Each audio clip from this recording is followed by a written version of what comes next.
Assalamualaikum warahmatullahi wabarakatuh. Selamat siang kepada dosen pengampu. Pada kesempatan kali ini kami dari kelompok 9 akan mempresentasikan hasil kajian kami yang berjudul pengaruh user interface terhadap user trust pada aplikasi dompet digital di kalangan mahasiswa sistem informasi. Sebelum mulai presentasi, angka baiknya untuk kami memperkenalkan diri kami terlebih dahulu. Yang pertama, saya merupakan Keisha Mutiara Kaldia dan rekan saya yaitu Nindya Nova Maselia. Nah, pertama kita lihat dulu bagaimana mahasiswa menggunakan dompet digital. Menurut Samara dan Susanti, pada tahun 2023, mahasiswa termasuk pengguna yang paling aktif karena hampir setiap hari berinteraksi, mulai dari membayar makanan, transportasi, pulsa, hingga keperluan kuliah. Nah, penelitian yang sama juga menunjukkan bahwa kalau aplikasinya mudah dipakai dan pengalamannya menyenangkan, mahasiswa menjadi lebih loyal dan terus pakai aplikasi itu. Nah, yang membedakan mahasiswa sistem informasi biasanya lebih jeli karena kita belajar tentang perancangan sistem dan keamanan. Kita juga lebih mudah menyadari detail-detail teknis seperti konsistensi tampilan atau juga fitur keamanan yang ada di suatu aplikasi. Pengaruh kejelasan informasi dan transparansi antarmuka terhadap kepercayaan pengguna.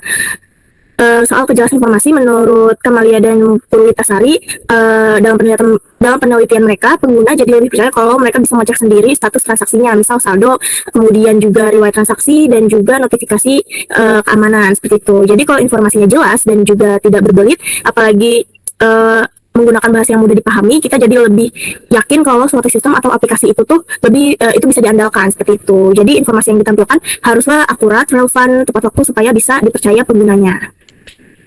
Selanjutnya akan diserahkan kepada rekan saya yaitu Nindya. Baik, selanjutnya kita ada di pengaruh petunjuk keamanan pada antarmuka terhadap kepercayaan pengguna. Nah, jadi ini bagian yang menurut penelitian itu paling berpengaruh, yang dimana menurut Mayasari dan lain-lain pada tahun 2025 menemukan bahwa faktor keamanan itu ternyata lebih berpengaruh dibanding kemudahan pemakaian.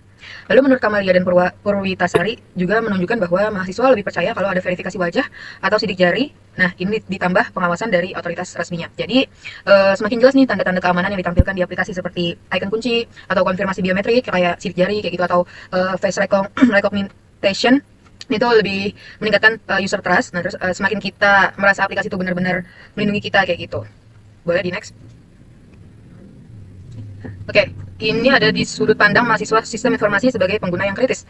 Nah, sebagai penutup pembahasan nih, kami juga ingin menekankan bahwa mahasiswa sistem informasi itu menilai aplikasi bukan cuma dari fungsinya, tapi juga dari kualitas desainnya secara keseluruhan. Dan di sini menurut Fatin, Fadiah, dan lain-lain, kepercayaan ini memang berpengaruh besar terhadap niat kita untuk terus menggunakan e-wallet. Kita sebagai mahasiswa SI biasanya lebih memperhatikan detail kecil seperti tombol yang responsif, tata letak yang konsisten, terus sampai pesan-pesan error saat transaksinya itu gagal. Oke, kita sudah sampai kepada kesimpulan. Nah, di kesimpulan ini, sebagai kesimpulan dari kajian kami, ada beberapa poin penting. Yang pertama itu dompet digital memang praktis, tapi tetap ada kekhawatiran soal keamanan data seperti yang ditemukan oleh Kamalia dan Purwitasari. Lalu yang kedua ada 4 aspek antarmuka: visual, usability, kejelasan informasi, dan keamanan. Itu sama-sama berpengaruh terhadap kepercayaan pengguna. Lalu berdasarkan penelitian David pada tahun 2023, Putri pada tahun 2022, ada juga Acayani dan Widiana, serta Mayasari dan lain-lain. Ketiga, habis itu, karena mahasiswa sistem informasi lebih kritis menilai desain aplikasi, pengembang ini perlu memperbaiki keamanan sekaligus tampilan aplikasinya secara bersamaan. Dan yang terakhir, kami menyarankan penelitian selanjutnya menggunakan metode kuantitatif seperti survei supaya bisa diuji secara statistik. Ini mengacu kepada penelitian Fatin, Fadiah, dan lain-lain, dan juga Riza serta Aditya pada tahun 2025. Oke, sekian. Demikian presentasi dari kelompok kami. Semoga kajian ini bisa memberikan gambaran pentingnya desain aplikasi yang tidak hanya mudah dipakai, tapi juga bisa dipercaya oleh penggunanya. Baik, sekian dari kami. Kurang dan lebihnya mohon maaf. Wassalamualaikum warahmatullahi wabarakatuh.